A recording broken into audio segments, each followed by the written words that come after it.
মুভির গল্পটা একজন সাদাসিধা মিডল ক্লাস লোককে নিয়ে, যে কিনা নিজের পরিবারকে একটু ভালো রাখার জন্য টাকার লোভে ছোটখাটো অবৈধ কাজে জড়িয়ে পড়ে।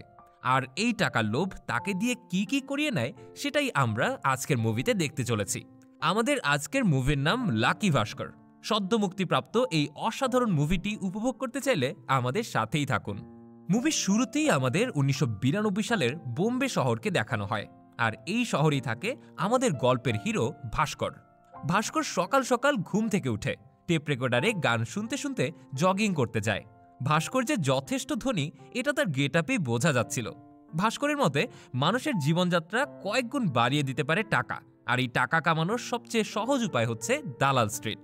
সঠিক জায়গায় সঠিকভাবে দালালি করতে পারলে তাকে ধনী হওয়া থেকে কেউ আটকাতে পারবে না। জগিং শেষে ভাস্কর গলির দোকান থেকে দুধ নিয়ে নিজের বাসার দিকে এগোচ্ছিল। তখনই সিবিআই এর লোক এসে তার সামনে গাড়ি থামায়, আর ভাস্করকে কোনো কথা বলার সুযোগ না দিয়েই সোজা গাড়িতে করে নিয়ে যায় মাগাধা ব্যাংকে। ভাস্করকে কেন এখানে ধরে আনা হয়েছে তা আমরা একটু পরেই জানতে পারবো। সিবিআই এর লোকেরা ভাস্করকে নিয়ে সেই ব্যাংকের ভেতরে যায়। তারপর সিবিআই চিফ লক্ষ্মণ তার লোকদের বলে ভাস্করের ব্যাংক স্টেটমেন্ট চেক করতে। তখন ভাস্কর তাকে জিজ্ঞেস করে, স্যার এসব কি হচ্ছে? লক্ষ্মণ বলে, তোমার উপর ব্যাংকের ফান্ড মিসইউজ করার অভিযোগ এসেছে, আর এখন আমাদের সবকিছু চেক করতেই হবে। এদিকে সিবিআই এর একদল লোক ভাস্করের বাড়িতে গিয়েও সবকিছু চেক করছিল। ভাস্করের স্ত্রী সুমতি তাকে ফোন করে এই কথা জানালে ভাস্কর তাকে বলে, চিন্তা করো না, সিবিআই এর কাজ সিবিআই কে করতে দাও। তখনই ব্যাংকের ইলেকট্রিসিটি চলে যায়, আর লক্ষ্মণ যায় সিকিউরিটিকে জেনারেটর চালু করার জন্য বলতে। লক্ষ্মণ ভাস্করের সামনে থেকে সরতেই এতক্ষণ গম্ভীর হয়ে বসে থাকা ভাস্করের চেহারায় এক শয়তানি হাসি দেখা যায়। আর ভাস্করের এই হাসির রহস্য জানতে হলে আমাদের যেতে হবে আরও 12 বছর পেছনে, অর্থাৎ 1989 সালে। 1989 সালে ভাস্কর এই মাগাধা ব্যাংকেরই ক্যাশিয়ার ছিল। তখনকার ভাস্করের বেতন ছিল মাত্র 6,000 টাকা, আর ভাস্কর ব্যাংক থেকে লোন নিয়ে রেখেছিল 36,000 টাকা। একটু একটু লোন শোধ করে যা থাকতো সেই টাকা দিয়ে একটা পরিবারের তেমন কিছু না হলেও ভাস্কর তার পুরো পরিবারকে কোনোভাবে চালিয়ে নিত। ভাস্কর প্রতিদিন একটা নীল রঙের স্কুটিতে করে অফিসে আসতো। অফিসের সবার সাথেই ভাস্করের বেশ ভালো সম্পর্ক ছিল, আর গত 3 বছর ধরে ভাস্করই এই অফিসের বেস্ট এমপ্লয়ির অ্যাওয়ার্ড পেয়ে এসেছে। আজ যখন ভাস্কর রোজকার মতো অফিসে আসে তখন অ্যাসিস্ট্যান্ট ম্যানেজার হিমাংশু তাকে ডেকে পাঠায়। হিমাংশু ভাস্করকে এত ডেডিকেটেডভাবে কাজ করার জন্য অ্যাপ্রিসিয়েট করে। সে ভাস্করকে বলে, এভাবেই কাজ চালিয়ে যাও, তাহলেই প্রমোশন পাওয়া যাবে। ভাস্কর তাকে ধন্যবাদ দিয়ে নিজের ক্যাশ কাউন্টারে এসে বসে, আর এরপর নিজের সমস্ত কাজ দায়িত্বের সাথেই শেষ করে। এখানে আমরা ভাস্করের বেস্ট ফ্রেন্ড সাম্বাকেও দেখতে পাই। সাম্বা এই ব্যাংকেরই পিয়ন। আসলে সাম্বা আর ভাস্কর 10 পর্যন্ত একসাথেই পড়াশোনা করেছে, তাই সাম্বা এখনও তার বেস্ট ফ্রেন্ড। ব্যাংকের চাকরির পাশাপাশি ভাস্কর আর সাম্বা একটা সাইড বিজনেস করে, আর সেটা হচ্ছে ব্যাংকে আসা অনেক মানুষই চেক বা ফর্ম পূরণ করতে পারে না। সাম্বা সেই সকল মানুষকে ভাস্করের কাছে নিয়ে আসে, আর ভাস্কর সেই সকল মানুষের ফর্ম পূরণ করে দিয়ে তাদের কাছ থেকে একটা কমিশন নেয়। একদিন যখন ভাস্কর কাস্টমারদের চেক লিখে দিচ্ছিল তখনই তার কাছে অ্যান্থনি নামের একটা লোক আসে। অ্যান্থনি ভাস্করকে ব্যাংক থেকে লোন তুলে দিতে বলে, তবে ভাস্কর তাতে রাজি হয় না, কারণ অ্যান্থনির কাছে ব্যাংকে জমা রাখার মতো কোনো কিছুই নেই। অ্যান্থনি ভাস্করকে তখন অনেক রিকোয়েস্ট করে কোনো রকমে টাকাটা যেন তাকে ম্যানেজ করে দেয়। অ্যান্থনি বলে, টাকা ম্যানেজ হবার 2 ঘন্টা পরেই আমি টাকাটা দিয়ে দিব। আমার কিছু জিনিস পোর্টে আটকে আছে, সেগুলো ছাড়াতে পারলেই আপনার সব টাকা ফেরত দিয়ে দিব, সাথে আমার টাকা থেকে 20% কমিশনও দেব। কিন্তু ভাস্কর তারপরও কিছুতেই এই কথায় রাজি হয় না। এরপর আমরা ভাস্করের মহল্লার দৃশ্য দেখতে পাই। ভাস্কর মহল্লায় ঢুকতেই তাকে সবাই ডাকতে শুরু করে। ভাস্কর বলে, এরা আমাকে পছন্দ করে এজন্য ডাকছে না, এরা সবাই আমার কাছে টাকা পায় এজন্যই ডাকছে। আসলে ভাস্করের এই বেতনে সে তার ফ্যামিলি চালাতে হিমশিম খাচ্ছিল, এজন্যই তার এত মানুষের কাছ থেকে ধার নিতে হয়েছে। এখানে আমরা পাটেল ভাই নামের একটা লোককেও দেখতে পাই। ভাস্কর মহল্লায় ঢুকতেই পাটেল ভাই ভাস্করের পথ আটকে তাকে ধমকি দিয়ে নিজের টাকা ফেরত চায়। ভাস্কর তাকে সামনের সপ্তাহে টাকা ফেরত দেবার কথা বলে তারপর নিজের বাড়িতে কোনো রকমে ফিরে আসে। এরপর আমরা ভাস্করের ঘর দেখতে পাই। এই ঘরটা ভাস্করের বাবাই বানিয়েছিলেন।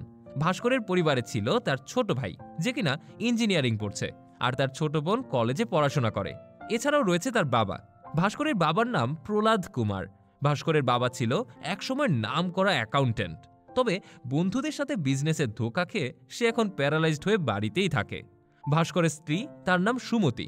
নিজের পরিবারের বিপক্ষে গিয়ে সে ভাস্করকে বিয়ে করেছিল, আর এজন্য ভাস্করদের সাথে সুমতির পরিবারের সম্পর্ক খুব একটা ভালো না। ভাস্করের একটা 6 বছরের ছেলেও রয়েছে, যার নাম কার্তিক। এতগুলো মানুষের খরচ ভাস্কর একাই সামলায়। সুমতির হোম ফুড বিজনেস করার স্বপ্ন ছিল, তবে বিজনেস করার মতো টাকা না থাকায় সে বাড়িতে বসেই টুকটাক আচার বানিয়ে আশেপাশের মানুষের কাছে বিক্রি করে। আর একজন দায়িত্ববান স্ত্রীর মতো সেই টাকাটাও তুলে দেয় ভাস্করের হাতে। আর ভাস্কর সে তার এই মিডল ক্লাস পরিবার নিয়েই খুশি আছে। তো সেদিন ছিল সুমতির ভাইয়ের ছেলের জন্মদিন, তাই সুমতি, ভাস্কর আর কার্তিক সেখানে যাবার জন্যই তৈরি হয়ে নেয়। তবে সুমতির ভাইপোকে উপহার দেওয়ার মতো টাকাও ভাস্করের কাছে ছিল না। এজন্য সুমতিরা কার্তিকের সবচেয়ে পছন্দের খেলনাটা উপহার হিসেবে নিয়ে যেতে চাচ্ছিল। কার্তিক এতে মন খারাপ করলে সুমতি তাকে এর থেকে বড় খেলনা কিনে দেবার কথাও বলে। এরপর সুমতিরা তার ভাইয়ের ছেলের জন্মদিনে যায়। সেখানে যেতেই সুমতির মা তাকে ডেকে ভেতরে নিয়ে যায়। ভাস্কর যায় সুমতির ভাইয়ের সাথে কথা বলতে, কিন্তু ভাস্কর গরিব হওয়ার কারণে সুমতির ভাই তাকে ইগনোর করার চেষ্টা করে। এতে ভাস্করের কিছুটা খারাপ লাগে, কিন্তু সে কিছুই বলে না। এদিকে সুমতির মা সুমতিকে বলে ভাস্করকে ছেড়ে দিতে, কারণ ভাস্কর নাকি খুবই কম টাকা ইনকাম করে, যা দিয়ে সুমতি কখনোই খুশি হতে পারবে না। কিন্তু সুমতি তার মাকে চুপ করতে বলে ড্রয়িং রুমে চলে আসে। সুমতি দেখে তার ভাবি বাচ্চাদেরকে কেক খেতে দিয়েছে। কার্তিক আরও একটা কেকের পিস চাইলে সুমতির ভাবি তাকে বলে বসে, এক পিস দিয়েছি, এটাই তোমার জন্য বেশি। সুমতি তো এটা দেখে খুবই কষ্ট পায়, আর রেগে গিয়ে সাথে সাথে কার্তিক আর ভাস্করকে নিয়ে সেই বাড়ি থেকে বেরিয়ে আসে। সুমতিরা যেহেতু রাতে কিছুই খায়নি, তাই ভাস্কর তাদেরকে নিয়ে একটা রোড সাইড হোটেলে যায়। সে দোকানদারকে জিজ্ঞেস করে 3টা রুটি আর ভাজির দাম কত। দোকানদার বলে 12 টাকা, কিন্তু ভাস্করের কাছে আছে মাত্র 10 টাকা, তাই তিনি দোকানদারকে 2টো রুটি ভাজিই দিতে বলে। দোকানদার ভালো মানুষ ছিল বিধায় ভাস্করকে 10 টাকাতেই 3টা রুটি আর ভাজি দিয়ে দেয়। খাবার নিয়ে টেবিলে আসতেই কার্তিক বলে, বাবা আমার খুব খিদে পেয়েছে, আমি কি আরও একটা রুটি পেতে পারি? ভাস্কর তখন তার নিজের খাবারটাই হাসি মুখে কার্তিককে দিয়ে বলে, তুমি এটাও খেয়ে নাও, আমার ক্ষুধা নেই বাবা। ভাস্করের এই অবস্থা দেখে সুমতি আর নিজের চোখের পানি ধরে রাখতে পারে না। ভাস্কর কার্তিককে অন্যদিকে পাঠিয়ে দিয়ে সুমতির কাছে গিয়ে জিজ্ঞেস করে, সুমতি কি হয়েছে তোমার? সুমতি বলে, যদি টাকা থাকতো তো সব হতো, আজ আমরা গরিব বলে ওরা আমার বাচ্চাটাকে পর্যন্ত খাবার দিতে কিপটামি করছিল। তুমি আমাকে লোনের ব্যবস্থা করে দাও, আমি হোম ফুডের ব্যবসা করে অনেক টাকা ইনকাম করব। ভাস্কর বলে, আচ্ছা সব হবে, এবার খেয়ে নাও তো। সুমতি বলে, না আমার ক্ষুধা নেই। কেন, মিথ্যা বলছো? সুমতি তখন বলল, তুমিও তো কার্তিককে মিথ্যাই বললে। ভাস্কর তখন বলে ওঠে, আচ্ছা চলো তো আমরা এটা ভাগাভাগি করে খাই। সুমতি তবুও মন খারাপ করে থাকলে ভাস্কর নিজের আদর দিয়ে সুমতিকে মানিয়ে নেয়। আর এখানে আমরা ফ্ল্যাশব্যাকে সুমতি আর ভাস্করের প্রেমের কাহিনীও দেখতে পাই। এর পরের দিন ভাস্কর অফিসে গেলে অ্যান্থনি আবারও তার কাছে আসে। ভাস্কর এবার তাকে লোন দিতে মানা করে দিলে সাম্বা ভাস্করকে বলে, আরে এটা একটা ভালো ডিল, অ্যান্থনির মালামাল পোর্টে আটকে আছে, 2 লাখ টাকা দিলে ও পণ্য ছাড়িয়ে আনতে পারবে, আর ওই পণ্যের ডিমান্ড ইন্ডিয়াতে অনেক। অ্যান্থনি কয়েক গুণ বেশি দামে এই পণ্য এখানে বিক্রি করবে, আর আমাদেরকে 2 লক্ষ টাকাও দেবে, এর সাথে ওর লাভের 20%ও দেবে। তোর শালা তো রিয়েল এস্টেটের বিজনেস দিয়ে অনেক টাকা কামিয়েছে, ওর কাছ থেকে কোনোভাবে 2 লাখ টাকা ধার করে এনে দিতে পারলে আমাদের লাভ হতে পারত। ভাস্কর তখন বলে ওঠে, না আমার শালা আমাকে মানুষ বলে গণ্যই করে না, আর সে আমাকে কোনো টাকাই দিবে না। ভাস্কর এবার অ্যান্থনিকে ডেকে জিজ্ঞেস করে, কি এমন পণ্য তোমার, ড্রাগ অ্যালকোহল এসব নেই তো? লোকটা বলে ওঠে, না না স্যার, ইলেকট্রিক পণ্য।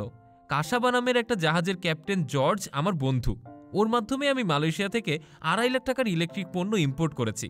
50,000 টাকা অ্যাডভান্স দিয়েছিলাম, আর বাকি টাকা ডেলিভারির সময় দেবার কথা, কিন্তু সময় মতো আমি টাকাটা ম্যানেজ করতে পারিনি।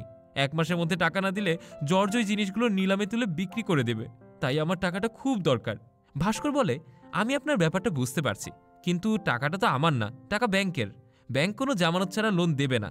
তবুও আমি দেখি কিছু করতে পারি কিনা, আপনি এখন বাসায় যান তো। পরের দিন ভাস্কর অফিসে যেতে গেলে পাওনাদার প্যাটেল এসে তার সামনে হাজির হয়। পাটেল বলে, তোর বাসায় যেতে যেতে আমার জুতার ছাল উঠে গেছে, এক্ষুনি আমার টাকা ফেরত দে বলছি। ভাস্কর বলে উঠে, সামনের সপ্তাহে দেব। পাটেল এবার একদম রেগে গিয়ে বলে, প্রতিবার তুই একই কথা বলিস, দে তোর মানিব্যাগ দে। পাটেল দেখে ভাস্করের মানিব্যাগ একদমই খালি, তাই সে এবার জোর করে ভাস্করের থেকে তার স্কুটির চাবি নিয়ে বলে, টাকাটা দিয়ে স্কুটিটা নিয়ে যাস।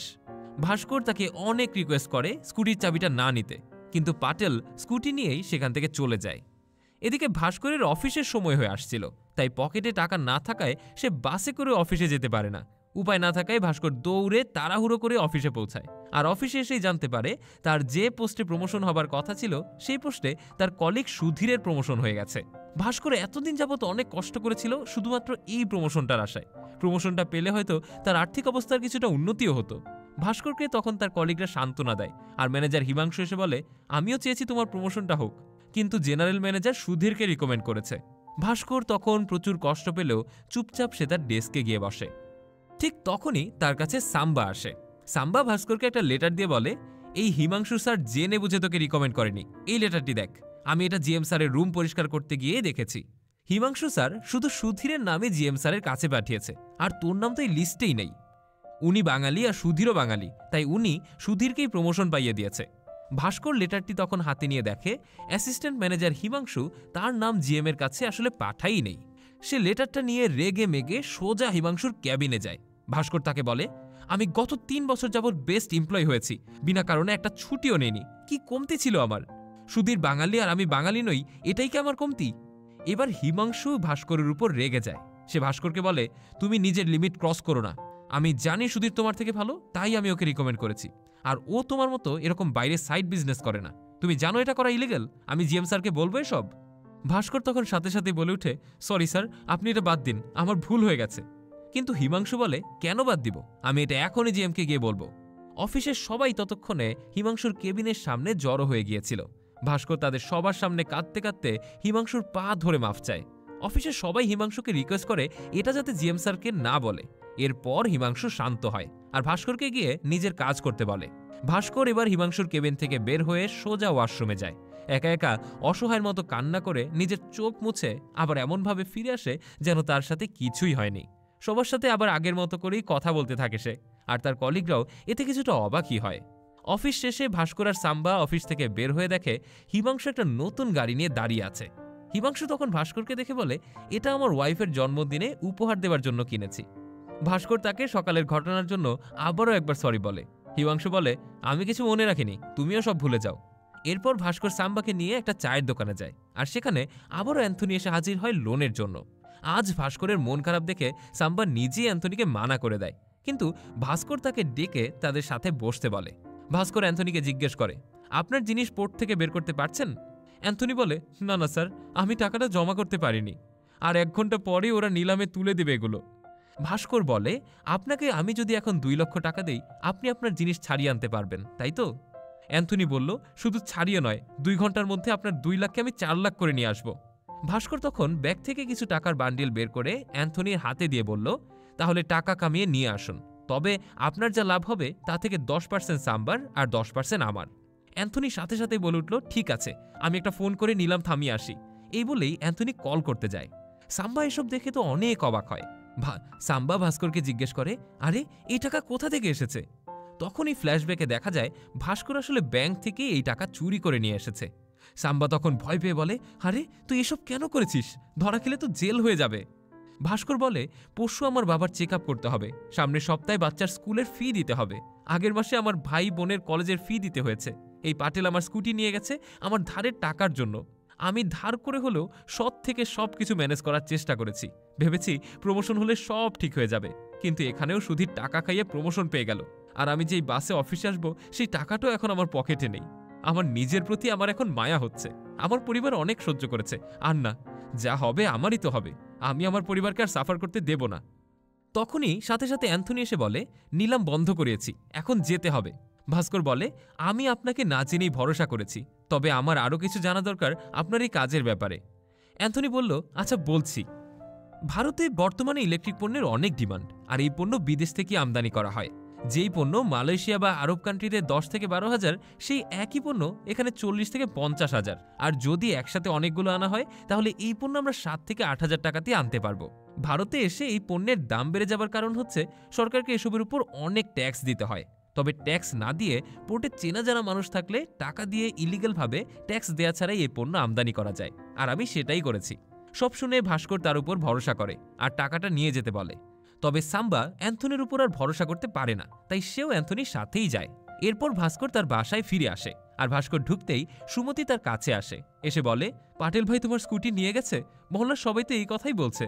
ভাস্কর তখন অসহায়ের মতো বলে, ওরা প্রমোশনটা অন্য কাউকে দিয়ে দিয়েছে সুমতি। সুমতিরও তখন ভাস্করের জন্য অনেক মায়া হয়, তবে তারও তো কিছু আর করার নেই। সেদিন দিন পেরিয়ে রাত হয়ে যায়, অ্যান্থনিরা এখনো ফিরে আসছে না দেখে ভাস্করের এবার টেনশনই হতে শুরু করে। ভাস্কর মনে মনে অনেক কিছু ভাবতে থাকে। কখনো সে ভাবে অ্যান্থনি হয়তো যাবার আগেই জিনিস নিলাম হয়ে গেছে, আবার ভাবে অ্যান্থনি হয়তো সাম্বাকে ফেলে তার টাকা নিয়ে পালিয়েছে। এসব ভাবতে ভাবতেই ভাস্কর ঘুমিয়ে পড়ে। হঠাৎই সুমতি ডাক দিলে ভাস্কর লাফিয়ে ওঠে। সুমতি বলে, সাম্বা ভাই এসেছে তোমার সাথে দেখা করতে। ভাস্কর তখন ধীরে ধীরে বাড়ির বাইরে যায় আর অ্যান্থনিকে সাম্বার সাথে দাঁড়িয়ে থাকতে দেখে স্বস্তির নিঃশ্বাস ফেলে। অ্যান্থনি তাকে ইশারা করে বোঝায় যে তাদের কাজ সফল হয়েছে, আর এটা শুনে ভাস্কর প্রচুর খুশি হয়। অ্যান্থনি 2 লাখ টাকা সহ লাভের 20% অর্থাৎ 50,000 টাকা ভাস্করের হাতে তুলে দেয়।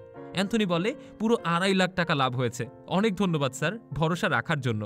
ভাস্কর তাকে তখন জড়িয়ে ধরে বলে, আপনাকেও ধন্যবাদ কথা রাখার জন্য। সাম্বা বলে, ভাগ্যিস অ্যান্থনি স্যার সময় মতো এসেছিল, নয়তো এই 2 লাখ টাকা চুরি করে কি করতি। অ্যান্থনি বলে, আমি আসিনি তো, ভাস্কর স্যারই আমাকে কল করে ডেকেছে। ফ্ল্যাশব্যাকে তখন দেখা যায় ভাস্কর অ্যান্থনিকে ফোন করে 4:30টায় ক্যাফেতে দেখা করতে বলেছিল, অর্থাৎ এই সব কিছু ভাস্কর আগে থেকে প্ল্যান করেই করেছে। সেদিন ভাস্কর টাকা নিয়ে রাতেই প্যাটেলের কাছে যায় আর তার সব টাকা পরিশোধ করে তার স্কুটিটা ফিরিয়ে আনে। পরের দিন ভাস্কর ব্যাংকে যায়। সে ভল্ট থেকে টাকা বের করার সময় 2 লাখ টাকা কম বের করে, কিন্তু রেজিস্টার খাতায় 2 লাখ টাকা বেশি লিখে রাখে। টাকা নিয়ে কেবিনে এসে আগের দিনে চুরি করা 2 লাখ টাকা ক্যাশ বাক্সের টাকার সাথে মিলিয়ে রাখে, আর এভাবেই সে তার ব্যাংকের টাকার হিসাবও অ্যাডজাস্ট করে ফেলে। এরপর থেকে ভাস্কর, সাম্বা আর অ্যান্থনি মিলে পুরো দমে এই কাজ করতে শুরু করে। তারা বিদেশ থেকে বিভিন্ন জিনিসের অর্ডার করত। জিনিস আসলে ভাস্কর ব্যাংক থেকে টাকা সরিয়ে সেটা দিয়ে জিনিস ছাড়িয়ে আনত।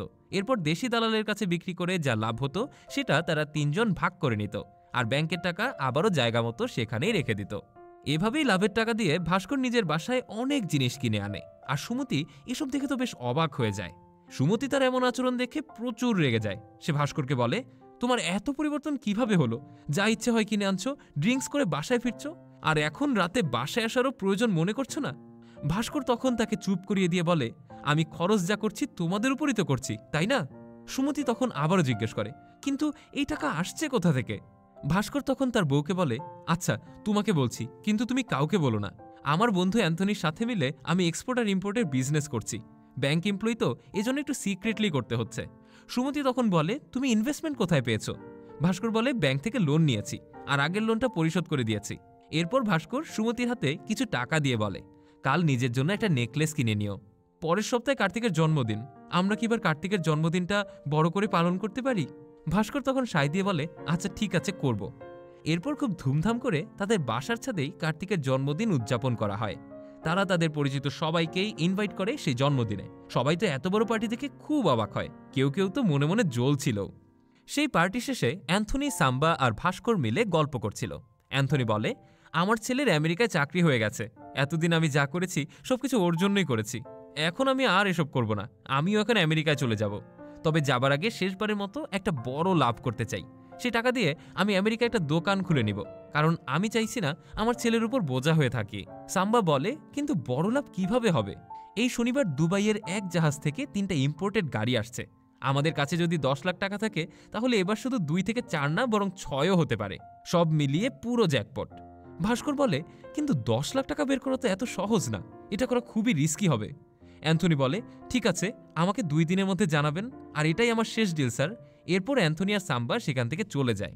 সেদিন ভাস্কর নিজের রুমে এসে দেখে কার্তিক বসে বসে ভিডিও গেম খেলছে। ভাস্কর কার্তিককে জিজ্ঞেস করে, তুমি খুশি তো বাবা? কার্তিক কোনো কথা না বলে মাথা নাড়ে। ভাস্কর আবারও জিজ্ঞেস করে, তোমার ভালো লেগেছে তো পার্টি? কার্তিক এবারও শুধু মাথা নাড়ে। ভাস্কর তার কাছে গিয়ে বলে, গেম খেলা বাদ দিয়ে 1 মিনিট কথা তো বলতে পারো। ভাস্কর তখন কার্তিককে নিজের দিকে ঘুরাতেই দেখে কার্তিক কান্না করছে।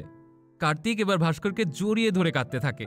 সুমতি তখন দৌড়ে এসে কার্তিককে জিজ্ঞেস করে, কি হয়েছে বাবা? কার্তিক তখন উত্তর দেয়, তোমাদের অনেক ধন্যবাদ বাবা মা। আমার বন্ধুরা সবসময় আমাকে নিয়ে মজা করত। ওরা বলতো কার্তিক সবসময় আমাদের জন্মদিনের পার্টিতে ফ্রি কেক খেয়ে যায়, কিন্তু আমাদের বাসায় কখনো পার্টি দেয় না। কিন্তু আজকের পর আমাকে আর কোনো বন্ধু এসব বলতে পারবে না। আর ওই অরুণ বলতো, তুই সবসময় আমাদের বাসায় সেম শার্ট পরে কেন আসিস? কিন্তু আজ আমাকে স্যুটে দেখে ওর মুখটা একদম বন্ধ হয়ে গেছে। সুমতি এসব শুনে কার্তিককে জড়িয়ে ধরে, আর কার্তিক বলে, এখন থেকে তোমরা যা বলবে আমি তাই করব, তোমাদের সব কথা শুনবো, সময় মতো স্কুলেও যাব। এসব কারণে ভাস্কর এবার বড় ডিলটা করার সিদ্ধান্ত নিয়ে নেয়। সে অ্যান্থনিকে ফোন করে বলে, আমি রাজি আছি স্যার। পরের দিন ভাস্কর তার ব্যাগ না নিয়ে সুটকেস নিয়ে অফিসে যায়। ভল্ট ম্যানেজার নারায়ণ তাকে জিজ্ঞেস করে, ভাস্কর তুমি সুটকেস নিয়ে এসেছো যে? ভাস্কর বলে, সন্ধ্যায় আমি একটু শহরের বাইরে যাব, ঘরে যাবার মতো সময় হবে না তো, তাই এটা নিয়ে এসেছি, আর এখান থেকে তো স্টেশনও কাছে। এরপর ভাস্কর ভল্ট থেকে টাকা বের করে। আজ একটু সে বেশি টাকা বের করছে দেখে নারায়ণ জিজ্ঞেস করে, আরে এত টাকা বের করছো যে? ভাস্কর তখন জিজ্ঞেস করে, সমস্যা কি স্যার? টাকা বেঁচে গেলে আবার জায়গায় রেখে দেব। নারায়ণ তখন বলে ওঠে, আচ্ছা ঠিক আছে, তোমার মর্জি। এরপর ভাস্কর তার রোজকার কাজ সম্পন্ন করে, কিন্তু ভল্ট ম্যানেজার নারায়ণ আজ কেন জানি অফিস থেকে যাচ্ছিল না। নারায়ণ যাচ্ছিল না দেখে ভাস্কর টাকাটাও সরিয়ে রাখতে পারছিল না। দেখতে দেখতে অফিস টাইম শেষ হয়ে যায়, কিন্তু এই নারায়ণের যাবার নামগন্ধই নেই। নারায়ণ ভাস্করকে টাকা নিয়ে ভল্টের দিকে আসতে বলে। তখনই রিসিপশনে নারায়ণের জন্য একটা কল আসে। আসলে কলটা সামবাই করেছিল যাতে নারায়ণ কলে বিজি হয়ে যায়। নারায়ণ তখন কথা বলতে ব্যস্ত হয়ে পড়লে সেই সুযোগেই ভাস্কর টাকাটা সরিয়ে নেয়। এরপর চুপচাপ ভল্টে টাকাটা উঠিয়ে রাখে। এরপর শনিবার সময় মতো পোর্টে গিয়ে তারা তাদের গাড়ি নিয়ে আসে। গাড়ি নিয়ে ডিলারের কাছে গেলে তারা জানতে পারে ডিলার অন্য কোনো কেসে ফেসে জেলে রয়েছে। আর এবার তো ভাস্করদের মাথায় হাত পড়ে যায়, কারণ পরের দিনই ব্যাংকে 10 লাখ টাকা রাখতেই হবে। এসব ভেবে সবাই খুব চিন্তায় পড়ে যায়। ভাস্কর অ্যান্থনিকে বলে, ঠান্ডা মাথায় ভেবে দেখুন তো আর কোনো কার ডিলার পাওয়া যায় কিনা। অ্যান্থনি তখন কিছুক্ষণ ভাবে, এরপর কাউকে একটা কল করে এসে জানায়, ডিলার পাওয়া গেছে, কিন্তু সেটা গোয়াতে। আমাদের এই গাড়ি নিয়ে এখন গোয়া যেতে হবে। তবে সমস্যা হচ্ছে, গোয়ায় পৌঁছানোর আগেই আমাদের 2টো চেকপোস্ট পার করতে হবে। যদি আমরা গাড়িতে সরকারি নেমপ্লেট লাগাই তাহলে কেউ এত বেশি সন্দেহ করবে না। এরপর তারা ফেক লাইসেন্স আর ফেক নেমপ্লেট লাগিয়ে গাড়ি নিয়ে রওনা দেয় গোয়ার উদ্দেশ্যে। প্রথম চেকপোস্টে অ্যান্থনি আর ভাস্কর লাইসেন্স আর আরসি বুক দেখিয়ে পার হয়ে গেলেও সাম্বার এক বদমেজাজি পুলিশ অফিসারের সাথে ঝামেলা লেগে যায়। পুলিশ অফিসার সাম্বার কাছে তার গাড়ির সকল কাগজপত্র চায়, কিন্তু সাম্বার কাছে তো ফেক লাইসেন্স ছাড়ার কিছুই নেই। ভাস্কর তখন তার গাড়ি থামিয়ে সাম্বার কাছে যায়। পুলিশ অফিসার সাম্বার সাথে খারাপ ব্যবহার করতে থাকলে ভাস্কর বলে, স্যার গাড়িটা ছেড়ে দিন তো, গাড়িতে ভিআইপি আছে। তখনই গাড়ি থেকে একটা মন্ত্রী নেমে আসে, আর ইন্সপেক্টর তাকে চিনতে পারে না। মন্ত্রী বলে, আমি এখনই তোদের ডিআইজিকে কল দিচ্ছি। সে কনস্টেবলের কাছে ফোন চায়, কিন্তু কনস্টেবল ভয়ে তাকে ফোনটাই দিতে চায় না, কারণ ডিআইজির কাছে ফোন দিলে তার তো চাকরিই চলে যাবে। মন্ত্রী এটা দেখে ভিক্ষুকের মতো করে ফোন চাইতে থাকে। আসলে এই লোক কোনো মন্ত্রী না, ভাস্কররা রাস্তা থেকে 2জন ভিক্ষুককে মন্ত্রী সাজিয়ে তাদের সাথে নিয়ে এসেছে। ইন্সপেক্টর তখন ভাস্করকে বলে, এরা এমন ভিক্ষুকের মতো ফোন চাইছে কেন, কোন এরিয়ার এরা? ভাস্কর তখন কিছু না বলে অ্যান্থনিকে একটা ইশারা করে, আর তখনই অ্যান্থনির গাড়ি থেকে বেরিয়ে আসে বার ড্যান্সার মোনা। মোনাকে দেখে তো ইন্সপেক্টরের হুশই উড়ে যায়। ভাস্কর তখন ইন্সপেক্টরকে বলে, এই মেয়েটা সঞ্জয় দত্তের পরবর্তী মুভির নায়িকা। ইন্সপেক্টর এবার বলে ওঠে, তাহলে সে গোয়ায় যাচ্ছে কেন? ভাস্কর বলে, আপনি যে ছোট্ট বাচ্চা, কিছুই বোঝেন না। এক কাজ করুন, গোয়া পুলিশকে কল করে জানিয়ে দিন যাতে আমাদের গাড়ি না আটকায়। ইন্সপেক্টর এবার তাদের গাড়িটা ছেড়ে দেয়। ভাস্কররা সকালের দিকে গোয়া এসে পৌঁছায়। গোয়া পুলিশ তাদের আর চেকিং করে না। এরপর তারা গাড়ি নিয়ে সেই ডিলারের কাছে যায়, আর গাড়ি নিয়ে তাদের লাভের টাকাটা নিয়ে আসে। অ্যান্থনি তখন ভাস্করকে বলে, বলেছিলাম না এটা আমার শেষ ডিল। 3 ঘন্টা পর আমার আমেরিকার ফ্লাইট, আর ওখানে গিয়ে আমি ছোট্ট একটা রেস্টুরেন্ট দিব। পকেট থেকে তখন একটা ছোট্ট কাগজ বের করে ভাস্করের হাতে দিয়ে বলে, কখনো প্রয়োজন হলে এই নাম্বারে কল করো। এরপর অ্যান্থনি সেখান থেকে চলে যায়। ভাস্কর বাড়িতে গিয়ে সুটকেস নিয়ে সোজা গোসলে যায়। কিছু টাকা মটকার মধ্যে রেখে ব্যাংকের 10 লাখ টাকা সুটকেসে ভরে সেটা জামাকাপড় দিয়ে ঢেকে দেয়। এরপর সেই সুটকেস নিয়েই সে ব্যাংকে যায়। ব্যাংকের সামনে পুলিশের গাড়ি দাঁড়িয়ে থাকতে দেখে ভাস্কর সেদিন ভয় ভয়ে অফিসে প্রবেশ করে। লতা ভাস্করের কাছে এসে বলে, ব্যাংকে একটা বড় স্ক্যাম হয়েছে, আমি তোমাকে কতবার ফোন দিয়েছি, ভাবি বলল তুমি বাসায় নেই। ভাস্কর তখন বলল, একটা কাজে গোয়া গিয়েছিলাম। ভাস্কর তখন গুটি গুটি পায়ে ভেতরে ঢুকে দেখে অ্যাসিস্ট্যান্ট ম্যানেজারের রুমে সব পুলিশরা কিছু একটা নিয়ে আলোচনা করছে।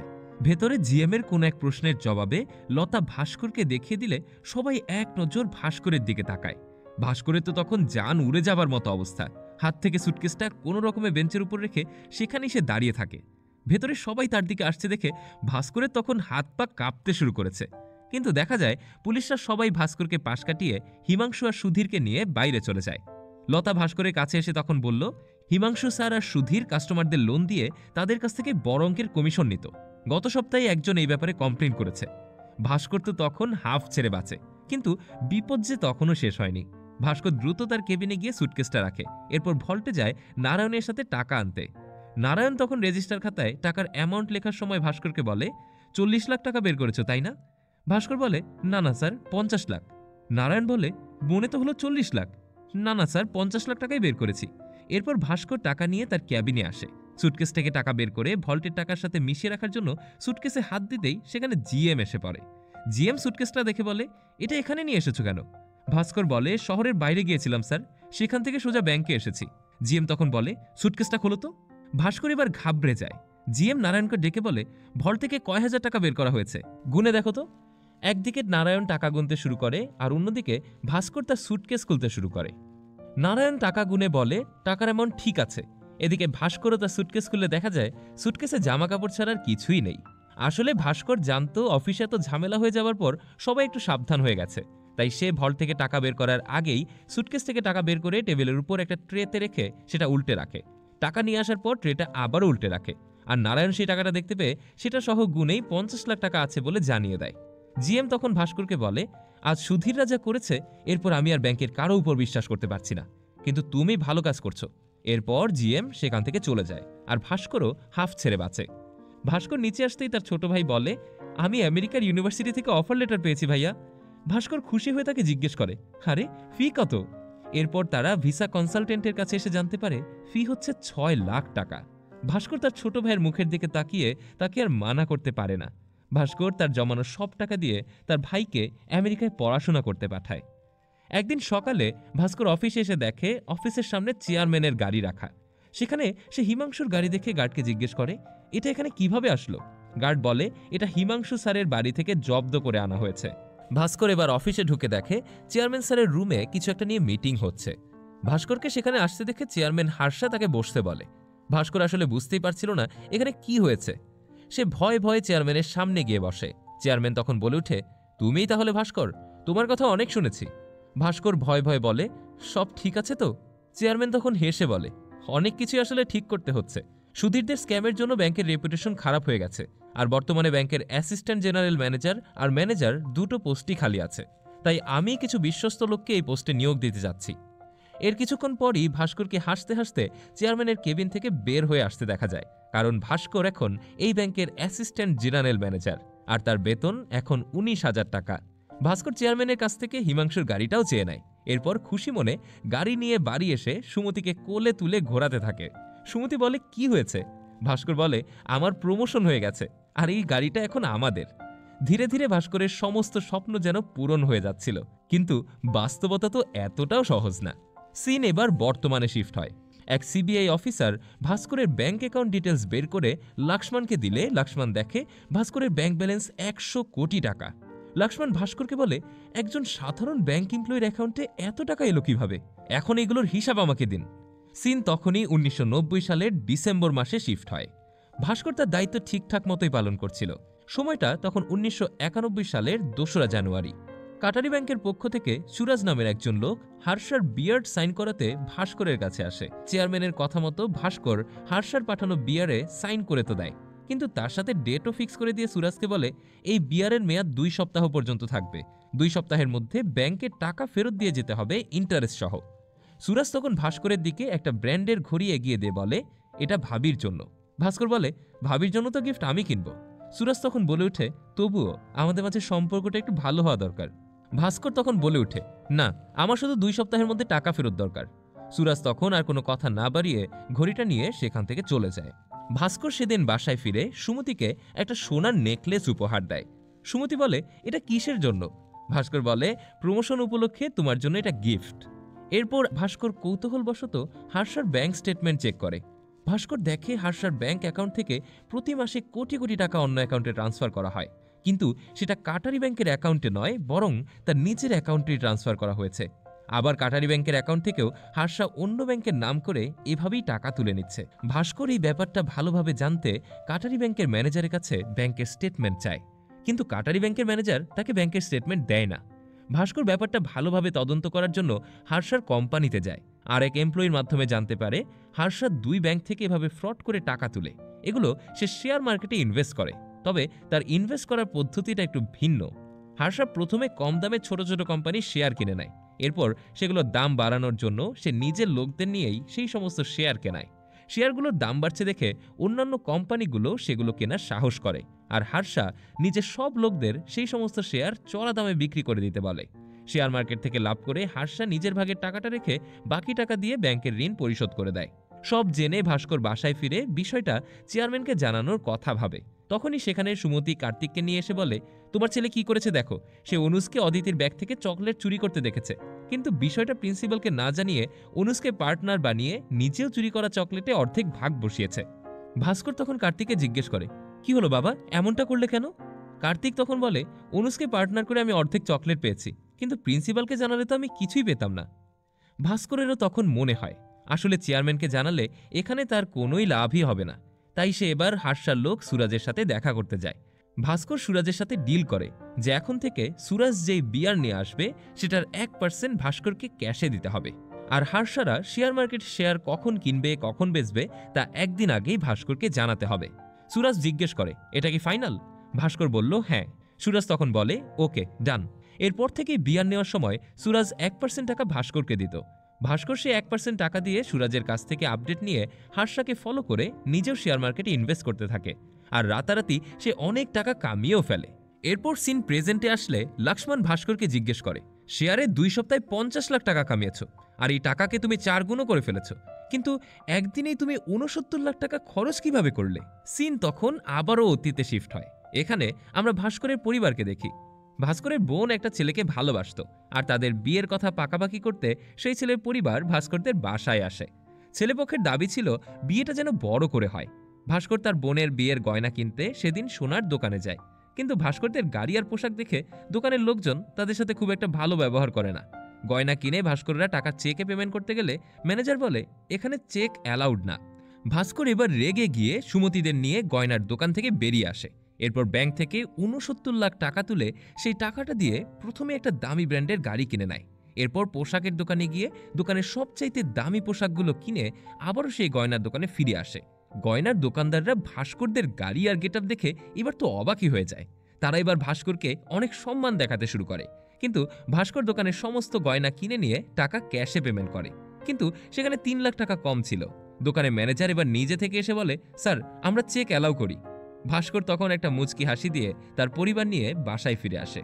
কিন্তু ভাস্করের টাকা পয়সা যতই বেড়ে যাচ্ছিল তার অহংকার যেন তত বেশি বাড়ছিল। ভাস্করের আচরণে এখন তাদের আশেপাশের সবাই মনে কষ্ট পেতে শুরু করে।